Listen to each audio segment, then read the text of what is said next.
अभी जर्नी है, अभी अभी अच्छा समझने की ज़रूरत है जजमेंट को अच्छे से। अभी सिर्फ आया है वर्डिक्ट। फैसले को बहुत निराशाजनक है हमारे लिए, तो जस्ट बिकॉज ऑफ कि जानने के लिए कि हम जितना चाहते थे, जितना करते, उसमें हमें निराशा ही हाथ लगी कि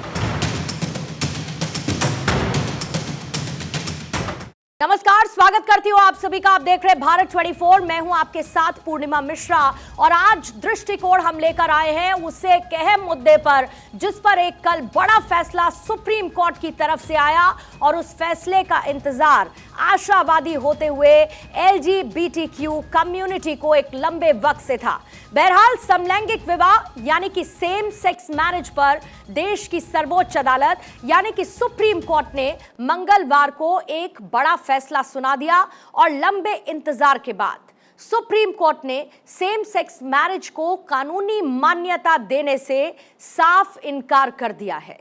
लगभग 14 करोड़ की आबादी वाले इस समुदाय LGBTQ समुदाय को सुप्रीम कोर्ट के फैसले का बेसब्री से इंतजार था। इस फैसले के बाद सेम सेक्स मैरिज पर देश में तकरार और बहस दोनों की शुरुआत हो चुकी है और सबके अपने अपने राय और अपने अपने मत इस फैसले को लेकर सामने आ रहे हैं। लेकिन बहरहाल एक कोर्ट की तरफ से फैसला आया जिसमें क्लियर सुप्रीम कोर्ट की बेंच ने 5 जजेस की बेंच ने 3:2 रेशो के साथ यह फैसला सुनाया कि कानून बनाने का अधिकार विधायकी के पास है। लेकिन इन सब के बीच समलैंगिक विवाह पर सुप्रीम कोर्ट के फैसले से समुदाय में जितनी निराशा हाथ लगी, उतनी ही उम्मीद अभी बाकी नजर आती है। यह कहा जा रहा है कि सुप्रीम कोर्ट के फैसले के साथ ही एक पेंडोरा बॉक्स खुल चुका है, यानी कि एक ऐसा रूट सुप्रीम कोर्ट ने अपने फैसले के साथ दे दिया है जिस पर चर्चा के आसार और ज्यादा बढ़ जाते हैं, जिस पर आगे एक बड़ा फैसला लिया जा सकता है। सेम सेक्स मैरिज को कानूनी मान्यता देने पर भारत की संस्कृति पर सवाल उठने लगे। सेम सेक्स मैरिज के पक्षकारों का यह कहना है कि उन्हें उनके सभी अधिकार मिलने चाहिए। जाहिर बात है कि एक लंबे वक्त से आपने तस्वीरें भी देखी जब LGBTQ कम्युनिटी इसको लेकर प्रोटेस्ट करता हुआ नजर आया, जब यह फैसला आया कि उनके इस रिलेशनशिप को या उसके आधार को डीक्रिमिनलाइज किया गया और यह फैसला भी कोर्ट की तरफ से आया और उसके बाद आशाएं बढ़ने लगी। कोर्ट की तरफ से इस फैसले की उम्मीद और ज्यादा बढ़ने लगी, लेकिन फैसला जो LGBTQ कम्युनिटी के लिए सामने आया वो उनके लिए निराशावादी तो था, लेकिन कहीं ना कहीं उसमें एक आशा की किरण भी नजर आने लगी। कोर्ट ने यह फैसला भारत की जन भावना को ध्यान में रख कर दिया है, यानी overall Indian society structure, Indian society mindset क्या कहता है उसको ध्यान में रखते हुए सुप्रीम कोर्ट की तरफ से एक बड़ा फैसला दिया गया। ये एक बड़ी सामाजिक अशांति होने से इस फैसले ने बचा लिया, क्योंकि इसके रेपरकशंस किस तरीके के होते ये सोचने की बात है और इसकी संभावनाएं बहुत बड़ी हैं। यह फैसला भारतीय संस्कृति के अनुरूप है। अभी का जो स्ट्रक्चर है ये फैसला उसी के अनुरूप नजर आता है, जहां पर अगर आप शादी बंधन की बात करेंगे, शादी विवाह की बात करेंगे, तो इसको हमारे समाज में एक पवित्र बंधन माना जाता है या 7 जन्मों का रिश्ता माना जाता है और पूजा पाठ के साथ, पूरे विधि विधान के साथ, 7 फेरों के साथ शादी संपन्न होती है और यही हमारी संस्कृति का प्रमुख हिस्सा है। अलग अलग धर्मों की अगर आप बात करेंगे तो अलग अलग धर्मों के हिसाब से अलग अलग तरीके की मान्यता है, या ये कह लीजिए कि इस पवित्र रिश्ते को जोड़ने का अलग अलग तरीका अलग अलग धर्मों में देखने को मिलता है। लेकिन इसमें जिस चीज पर आपको ध्यान देना होगा वो ये है कि ये समय, काल और परिस्थिति पर निर्भर करता है, यानी कि अभी का समय कैसा है, काल और परिस्थिति कैसी है, उस पर क्या रुख होना चाहिए। सुप्रीम कोर्ट के फैसले का स्वागत करते हुए इसकी एक बड़ी बानगी सामने आई और आज दृष्टिकोण में इसी को हम एनालाइज करने की कोशिश करेंगे, इसी को डिकोड करने की कोशिश करेंगे। और शुरुआत करूंगी मैं उन 5 बड़ी बातों से जो सुप्रीम कोर्ट के फैसले के साथ सामने आई हैं। जैसे कि अगर आप समलैंगिक विवाह की बात करेंगे तो उसमें सुप्रीम कोर्ट की तरफ से जो 5 बड़ी बातें देखने को मिली, वो समलैंगिक जोड़ों के लिए विवाह करने का कोई मौलिक अधिकार नहीं है, यानी कि फंडामेंटल राइट नहीं है LGBTQ कम्युनिटी के पास शादी करने को लेकर। दूसरी बड़ी बात क्या निकली सुप्रीम कोर्ट के फैसले से कि संसद को समलैंगिक विवाह के मुद्दे पर फैसला करना चाहिए, क्योंकि सुप्रीम कोर्ट ने अपनी टिप्पणी में यह कहा कि कानून बनाना सरकार का काम है। अगर वो कानून लागू नहीं होता है तो उस कानून को लागू करवाना न्यायपालिका के क्षेत्र में सीमा अधिकार में जरूर आता है और इसीलिए इस बात को सामने रखा गया। सबसे पहले आपको पहले पॉइंट को इलैबोरेट कर देती हूं जो सुप्रीम कोर्ट के जजमेंट से सामने आई। समलैंगिक जोड़ों के लिए विवाह करने का कोई मौलिक अधिकार नहीं है, फंडामेंटल राइट नहीं है। अब इसमें दृष्टिकोण दो तरीके से देखने को मिलता है। एक ये कि जो LGBTQ कम्युनिटी है वो भी एक सिविलियन है, वो भी भारत के एक सिटीजन है। जाहिर है कि जब भारत के हर एक सिटीजन की एक फंडामेंटल राइट है और उस फंडामेंटल राइट के साथ साथ उसकी एक फंडामेंटल ड्यूटी भी है, तो जो LGBTQ कम्युनिटी है उनका ये आधार था, उनकी ये दलील थी कि एक सिटीजन होने के नाते क्या हमारे अधिकार किसी और से कमतर हो सकते हैं। लेकिन कोर्ट ने अपने फैसले में मौलिक अधिकार नहीं है ये क्लियर कर दिया, फंडामेंटल राइट नहीं है। दूसरा, मैंने जिस पॉइंट और बड़ी बात का जिक्र किया, संसद को समलैंगिक विवाह के मुद्दे पर फैसला करना चाहिए। अब इसमें जो सेंटर था उसने अपना पक्ष रखा, जिस पक्ष में उसने इस बात को एक बार फिर से दोहराया, क्योंकि ये पहली बार नहीं था कि जब केंद्र का रुख इस मसले पर सामने आया हो। केंद्र ने इसको लेकर ये पहले भी कहा है कि जो भारत के सांस्कृतिक मूल्य हैं, जो भारत की विरासत है, जो भारत के जीवन जीने की शैली है, उसके आधार पर जो समलैंगिक विवाह है उसकी अनुमति हम नहीं दे सकते, क्योंकि इसमें बहुत सारे पेच फंसते हुए नजर आते हैं। कहीं ना कहीं इसके साथ सेंटर का पर्सपेक्टिव इसको लेकर क्लियर होता है, सरकार का पर्सपेक्टिव इसको लेकर बहुत साफ होता है। हालांकि मैंने जैसा कि पहले भी जिक्र किया, एक पेंडोरा बॉक्स खुल चुका है और आगे एक राह भी LGBTQ को आशावादी करने के लिए काफी नजर आती है। लेकिन फिर भी केंद्र का स्टैंड इस मामले पर अब तक उनके हलफनामे के साथ सामने आया, लेकिन कोर्ट ने यह कह दिया कि अगर कोई कानून बनना है तो वो पहले विधायकी से बनेगा, संसद से बनेगा। वो जब कानून का रूप ले लेगा तो उसके बाद अगर वो लागू नहीं होता है तो फिर वो हमारा काम है, लेकिन कानून बनाने का काम विधायकी का है। जो तीसरी बड़ी बात कही गई वो ये कि केंद्र और राज्य सरकारें समलैंगिकों के अधिकार सुनिश्चित करने के लिए कदम उठाएं। अब इसमें बहुत सारी बातें थी, जैसे कि अगर आप अपने आसपास देखेंगे, अगर आप ऐसे कपल्स को देखेंगे जो सेम जेंडर के हों या LGBTQ कम्युनिटी के हिस्सा हों, उनको समाज में क्या बराबरी का दर्जा मिलता है?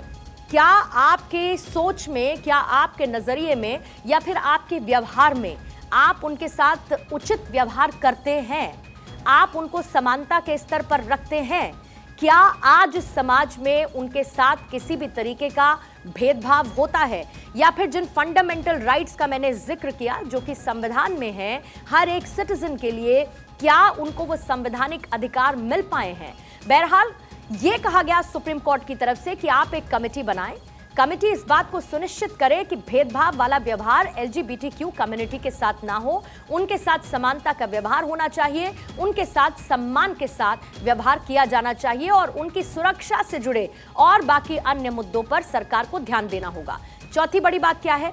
केंद्र सरकार से मुख्य सचिव की अध्यक्षता में यह कमेटी बनाई जाए, यानी कि मुख्य सचिव इसकी अध्यक्षता करे, इस कमेटी को लीड करे और उसके बाद मुख्य सचिव जो तमाम बिंदु सुप्रीम कोर्ट की तरफ से सामने रखे गए LGBTQ कम्युनिटी को लेकर, उनको ध्यान में रखते हुए कमेटी बनाए और उस कमेटी को लीड करते हुए एक रिपोर्ट तैयार करे, जो रिपोर्ट इस मामले में और LGBTQ कम्युनिटी के लिए हमें एक अलग पर्सपेक्टिव देगी कि उनके साथ समाज में हमको किस तरीके से आगे बढ़ना है। पांचवी बड़ी बात जिसका मैंने जिक्र किया कि सामाजिक भेदभाव ना हो।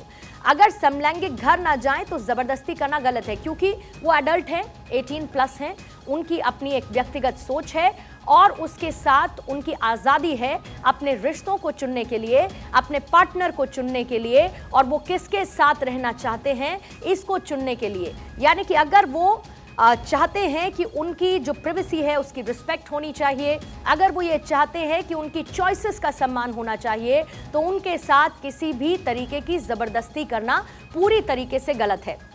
5 पॉइंटर्स के जरिए आपको मैंने ये समझाया कि सुप्रीम कोर्ट की तरफ से आए इस फैसले के मायने क्या है।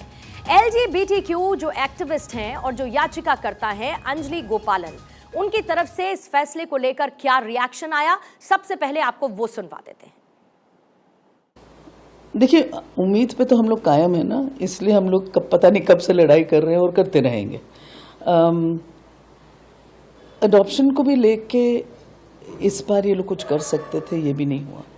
जो चीफ जस्टिस ने कहा वो उन्होंने बहुत अच्छे से कहा, अडॉप्शन के बारे में बहुत सोच समझ के कहा था। तो डिसअपॉइंटिंग है कि दूसरे जजेस ने एग्री नहीं किया, पर आगे चल के होगा, ये नहीं कि नहीं होगा, पर वही है कि कब होगा, और हर चीज़ में इतना टाइम लग रहा है। और अभी तक हम इस देश में डेमोक्रेसी है और हम लोग अपने ही सिटीजन्स को बेसिक राइट्स डिनाई कर रहे हैं।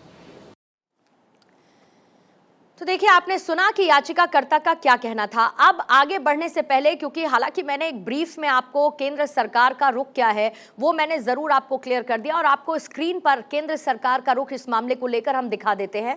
लेकिन मीनवाइल आज क्योंकि दृष्टिकोण में अखबार क्या कहते हैं एक बड़ी खबर को लेकर, उसके रेफरेंसेस हम शामिल करते हैं, तो जल्दी से आपको हेडलाइंस के तौर पर, सुर्खियों के तौर पर बता देती हूं कि सुप्रीम कोर्ट के इस बड़े फैसले को, यानी कि फैसला सुप्रीम कोर्ट का एक, लेकिन उसको किस तरीके से सामने रखा गया। सबसे पहले इंडियन एक्सप्रेस अखबार आपके सामने है, जिसमें जो सुर्खियां हैं, जो सुर्खी नजर आती है, same sex marriage will have to wait, यानी कि अभी इसको इंतजार करना होगा सेम सेक्स मैरिज को, और इसके लिए अभी एक लंबी लड़ाई है। ये इंडियन एक्सप्रेस ने सुर्खी इसके लिए दी है। फिर उसके बाद इकोनॉमिक टाइम्स की मैं बात करूंगी।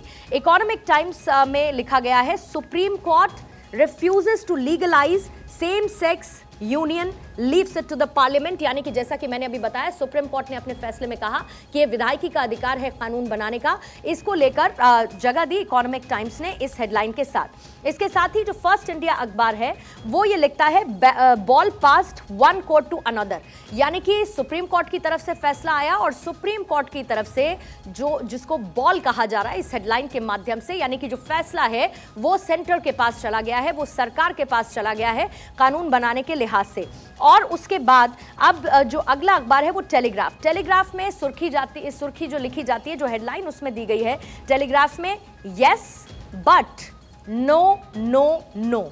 ये इस वक्त वो हेडलाइंस जो टेलीग्राफ में कवर पेज पर दी गई है वो आपके सामने है। और उसके बाद दैनिक भास्कर अखबार इसको लेकर क्या लिखता है, वो लिखता है कि ये विवाह गैर कानूनी है। ये हेडलाइन दी गई है, ये विवाह गैर कानूनी है, और दूसरे अखबारों में इसको लेकर लिखा गया है कि ये विवाह अवैध है। इस तरीके की हेडलाइंस इन अखबारों में दी गई हैं। लेकिन इसके साथ साथ अलग अलग संपादकीय हैं जिनको शामिल किया गया है, और उन संपादकीय को पढ़ने से पहले केंद्र सरकार का क्या कहना है आपको एक बार बता देती हूं, क्योंकि सेम सेक्स मैरिज पर केंद्र सरकार का रुख क्या है। सरकार का पक्ष आप जानिए, वो ये कहते हैं कि इस बारे में कोई भी कानून बनाने का विषय सरकार का है। ये ना सिर्फ देश की सांस्कृतिक और नैतिक परंपरा के खिलाफ है। सेम सेक्स मैरिज को मान्यता देने के लिए 28 कानूनों के 160 प्रावधानों में बदलाव करना होगा। पर्सनल लॉ उसमें भी छेड़छाड़ करनी होगी, और खास तौर से जो स्पेशल मैरिज एक्ट में बदलाव की मांग ये याचिका कर रहे थे ताकि उनको एक स्टेटस मिल सके, उनके विवाह संबंध को एक मान्यता मिल सके। वो LGBTQ कम्युनिटी जो है वो किसी सोशल एक्सेप्टेंस की बात नहीं कर रहा था, वो बात कर रहा था स्पेशल मैरिज एक्ट में बदलाव को लेकर, ताकि उनको उनके अधिकार मिल सके। उन अधिकारों में सबसे ज्यादा उनके लिए महत्वपूर्ण था गोद लेने का अधिकार, लेकिन उसमें भी सुप्रीम कोर्ट के फैसले में उनको वो अधिकार नहीं मिला। केंद्र सरकार का बहरहाल ये पक्ष है। लेकिन इसी बीच में आइए इन संपादकीय के आधार पर किन चीजों का जिक्र किया गया है वो मैं आपके सामने रख देती हूं। और सबसे पहले ये जो अखबार है टाइम्स ऑफ इंडिया का है। टाइम्स ऑफ इंडिया में अनटाइंग द नॉट, गांठें खोलने की कोशिश, और इस संपादकीय के साथ दो अलग अलग पक्ष इसमें सामने रखे गए हैं, जिसमें एक पक्ष है फंडामेंटली रॉन्ग ऑन राइट्स और दूसरा है fine words but flawed logic, ये दूसरा दिया गया है। अब जो फंडामेंटली रॉन्ग ऑन राइट्स है, इसमें सबसे इंपॉर्टेंट महात्मा गांधी का जिक्र करते हुए लिखा गया है, for Mahatma Gandhi the true source of our rights lay in our duties, यानी कि जो हमारे कर्तव्य हैं उस पे सब निर्भर करता है, और हमारे कर्तव्य से हमको ये समझना होगा कि हमारे जो सच्चा स्रोत है हमारे कर्तव्यों में ही निहित है हमारे अधिकारों का, ये इसमें लिखा गया है। और उसके बाद वो आगे लिखते हैं कि Supreme Court in one voice made it clear that when it comes to the fundamental societal mores such overreach is unwarranted, judicial duty lies in defence to the wishes of parliament. यानी कि जैसे कि हमने बताया कि ये अधिकार संसद के पास है और संसद को इसको लेकर कानून बनाना होगा। फंडामेंटली रॉन्ग ऑन राइट्स में इसी का जिक्र किया गया। दूसरा, जो मद्रास हाई कोर्ट की एडवोकेट है वो लिखती हैं fine words but flawed logic। अब इसमें वो लिखती है, in refusing to recognize the LGBTQ+ community rights to marry, the Supreme Court diluted the rights to privacy। rights to privacy जिसका अधिकार खुद सुप्रीम कोर्ट की तरफ से दिया गया था, वो इसमें डाइल्यूट होता हुआ नजर आया, which in itself had elevated to the pedestal of a fundamental right under Article 21। Supreme Court refused to take to its logical end the idea behind decriminalizing same-sex relationship। इसके साथ negated the fundamental rights to live with the dignity irrespective of one's sexual orientation। आपकी sexual orientation क्या है, आप किस दिशा में उस तरफ आगे बढ़ना चाहते हैं, जो अधिकार प्रिवेसी के तहत दिया गया, लॉ ऑफ प्रिवेसी के तहत दिया गया, और दूसरा इसको डीक्रिमिनलाइज करने के साथ साथ कहीं ना कहीं इस फैसले में वो खोता हुआ नजर आया। लेकिन इसमें फाइन वर्ड्स कहते हुए वो ये भी लिखती हैं कि सुप्रीम कोर्ट ने ऐसे कई अहम मुद्दों को छुआ जिन पर बात करना जरूरी था। जो दिशा निर्देश सुप्रीम कोर्ट की तरफ से दिए गए वो भी बहुत जरूरी थे और उसको भी टच किया गया है। जो अनटाइंग द नॉट लिखा गया है, इसमें सबसे महत्वपूर्ण सवाल ये उठाया गया, do same sex couples have same constitutional rights as straight couples? Yes should have been the Supreme Court answer. लेकिन इसके साथ साथ जो फैसला सुप्रीम कोर्ट की तरफ से आया उसमें यस नहीं थी, यस थी, लेकिन उसके साथ साथ नो भी था, और इसमें जो बॉल थी वो ट्रांसफर दूसरे कोर्ट यानी कि विधायकी के पास, संसद के पास कर दी गई है। इसके साथ जो अगला अखबार है और टाइम्स ऑफ इंडिया का ही अखबार है, जिसमें बहुत अच्छी तरीके से उस एक एंगल को टच किया गया है जिसको आप सिर्फ महसूस कर सकते हैं। महसूस आप कैसे कर सकते हैं? यह हेडलाइन कहती है, an emotional roller coaster in apex court.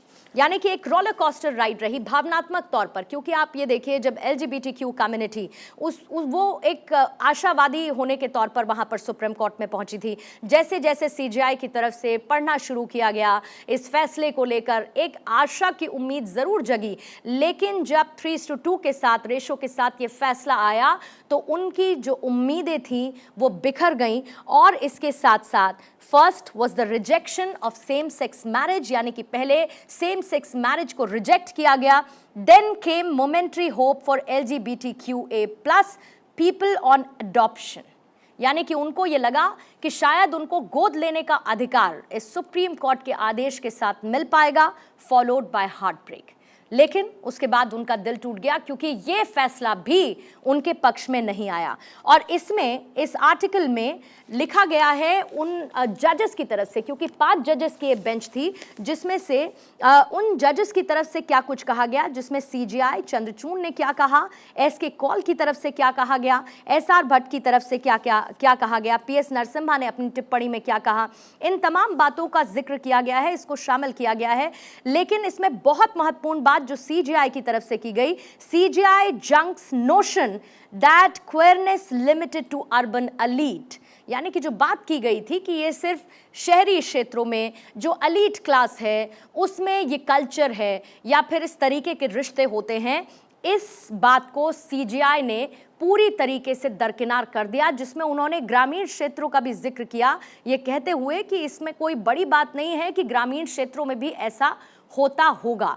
लेकिन जैसा कि शहरी क्षेत्रों में इसको लेकर खुलकर बात होती है, शहरी क्षेत्रों में इसको लेकर अपनी आवाज़, अपने अधिकारों की बात की जाती है, वो नहीं होती है। और इस नोशन को CJI की तरफ से दरकिनार करते हुए अपना फैसला सुनाया गया। लेकिन बहुत ही रोलर कोस्टर राइड के तौर पर यह आगे बढ़ा फैसला, और जैसे जैसे हियरिंग हो रही थी सुप्रीम कोर्ट में वो माहौल भी देखने को मिला। लेकिन हुआ ये कि बात सब पर हुई सुप्रीम कोर्ट में, लेकिन LGBTQ कम्युनिटी के हाथ इस फैसले के साथ खाली रह गए और उनको मिला कुछ नहीं। लेकिन सबसे अहम सवाल ये है कि क्या संसद इस दिशा में अपनी तरफ से पहल करके ऐसा कोई कानून बनाएगी? ये सवाल आज उठना इसीलिए लाजमी है या फिर एप्ट है क्योंकि अब सुप्रीम कोर्ट ने फैसला सुनाते हुए ये कह दिया है कि संसद इसको लेकर कानून बनाए या ये विधायकी का अधिकार है। सुप्रीम कोर्ट ने स्पेसिफिकली क्या कहा उसको रिपीट कर देती हूँ। सुप्रीम कोर्ट ने कहा कि ये विधायकी का अधिकार है कानून बनाने का। अब सवाल ये है कि क्या संसद इसको लेकर कोई कानून बनाएगी, और अगर ऐसा है तो इसमें कोई बाधा नहीं होनी चाहिए। जब बतौर नागरिक दो व्यस्त व्यक्ति यानी कि जो एडल्ट पर्सन हैं वो अपनी मर्जी से अपनी इच्छा से संबंध बनाने के लिए और साथ रहने के हकदार हैं तो उनके उस संबंध को कानूनी मान्यता भी मिलनी चाहिए। ये एक वर्ग है जो ऐसा सोचता है, लेकिन ये वर्ग सिर्फ एलीट क्लास का नहीं है, ये वर्ग ग्रामीण क्षेत्रों का भी है। और इस फैसले के बाद जो मिला जुला रिएक्शन आया उनका भी यही मानना है। इस दिशा में मौजूदा नियम कानूनों की जो बाधाएं हैं उन्हें दूर किया जाना चाहिए। ये काम संसद कर सकती है, जाहिर है क्योंकि ये विधायकी का अधिकार है और उसे करना चाहिए। सरकार ने इस मामले में कोर्ट में इस बात को दोहराया कि समलैंगिक शादियों को कानूनी मान्यता नहीं दी जानी चाहिए क्योंकि इससे कई तरीके की कानूनी उलझनें पैदा होंगी। यही नहीं, उनका यह भी कहना था कि ये एक एलीट और शहरी अवधारणा है, एक माइंडसेट है, अर्बन माइंडसेट है और इस तरीके का संबंध रखने वाले लोगों की संख्या देश में बहुत कम है। हालांकि सीजेआई ने, जो मैंने अभी आपके लिए रीड आउट किया, सीजेआई ने क्या कहा, उन्होंने अपने फैसले में यह साफ कहा है कि इसे सिर्फ इस आधार पर शहरों तक सीमित माइंडसेट नहीं कहा जा सकता है, अवधारणा नहीं कहा जा सकता कि ऐसे संबंधों के ज्यादातर उदाहरण, उनके एग्जाम्पल्स क्योंकि शहरों में देखने को मिलते हैं। इसका कारण यह हो सकता है कि ग्रामीण क्षेत्रों में समाज के दबाव में, सोसाइटल प्रेशर की वजह से लोग ऐसे संबंधों को खुलकर एक्सेप्ट नहीं करते हैं। होते होंगे लेकिन उसको एक्सेप्ट नहीं करते हैं। बहरहाल इससे देखिए ये तो साफ है कि जो संसद का जो मौजूदा बहुमत है उससे इस दिशा में कोई कारगर पहल होने की उम्मीद क्या हम रखें, क्योंकि सरकार का पक्ष आपने सुन लिया है, सरकार इसको लेकर क्या सोचती है। लेकिन वहीं दूसरी तरफ जो सुप्रीम कोर्ट का फैसला आया उस पर एलजीबीटी समुदाय की अपनी एक अलग राय है और वो राय भी आपको जरूर सुननी चाहिए।